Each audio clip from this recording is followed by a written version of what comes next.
राजस्थान के भरतपुर से, जहां मुख्य ब्लॉक शिक्षा अधिकारी की अनुपस्थिति में खाली कुर्सी को सौंपा सांकेतिक ज्ञापन। खबर के बारे में विस्तार से जानेंगे, उससे पहले लेंगे एक छोटा सा ब्रेक। ब्रेक के बाद जल्द हाजिर होंगे। इस खबर के प्रायोजक हैं फास्ट को। जल्दी हो जाना तो फास्ट को बुलाना। बाइक से लेकर लग्जरी कार सेल्फ ड्राइव पर उपलब्ध। ग्रुप ट्रेवल के लिए लग्जरी बस भी उपलब्ध। सबसे सस्ता एक बार सेवा का मौका अवश्य दें। व्हाट्सएप करें 9044808808।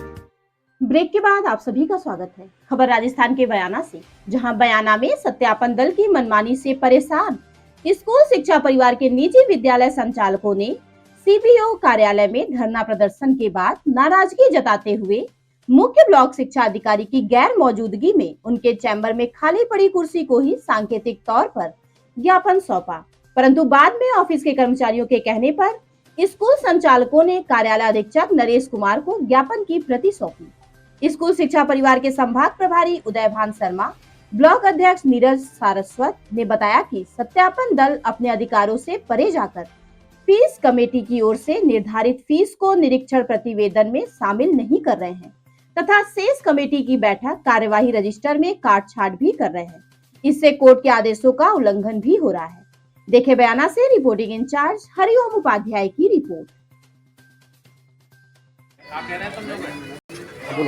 राजस्थान सरकार के द्वारा प्रतिवर्ष आरटीई के तहत 25% निःशुल्क छात्र छात्राओं को निजी शिक्षण संस्थानों में संपूर्ण राजस्थान में प्रवेशित कराया जाता है।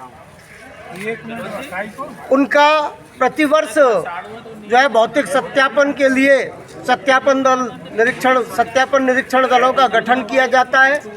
उनके तहत जो है वो संस्थाओं में जाकर के जो है विद्यालयों के जो रिकॉर्ड है उनका जो है अवलोकन करके उनको सीन करके आते हैं। उसके आधार पर जो प्रतिवेदन सत्यापन के प्रतिवेदन भौतिक सत्यापन के प्रतिवेदन जो निकलते हैं उस आधार पर जो है विद्यालयों का जो है पुनर्भरण राशि उनको प्राप्त होती है। सरकार प्रतिवर्ष जो है विद्यालयों के संसाधनों के विकास के लिए निजी शिक्षण संस्थानों को आवश्यकता होती है तो वो अपनी फीस में वृद्धि करते हैं। इसको लेकर के सरकार पहले राजस्थान हाई कोर्ट में जो है निजी शिक्षण संस्थानों के विरुद्ध जो है केस लड़ी, वहाँ से वो हार गई। फिर सुप्रीम कोर्ट गई, सुप्रीम कोर्ट से भी वो हार गई। माननीय सुप्रीम कोर्ट के निर्देश हैं कि फीस विद्यालय स्तरीय फीस कमेटी का गठन करने के उपरांत अगर विद्यालय स्तरीय फीस कमेटी जिसमें अभिभावक भी सम्मिलित होते हैं, छात्र छात्राएं भी सम्मिलित होती हैं, विद्यालय प्रबंध समिति का भी एक पदाधिकारी सम्मिलित होता है, विद्यालय के 2 अध्यापक भी सम्मिलित होते हैं और प्रधानाचार्य भी सम्मिलित होता है। इस प्रकार से 20-22 लोगों की फीस कमेटी वो बनती है और अगर वो आवश्यक समझती है तो फीस की वृद्धि करती है।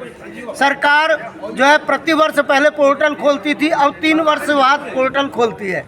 जो पोर्टल पर विद्यालय स्तरीय फीस कमेटी ने फीस को जो है अनुमोदित कर दिया प्रस्ताव लेकर के, वही फीस को हम जो है पोर्टल पर अपलोड कराते हैं और पोर्टल पर अपलोड होने के बाद पोर्टल लॉक हो जाता है।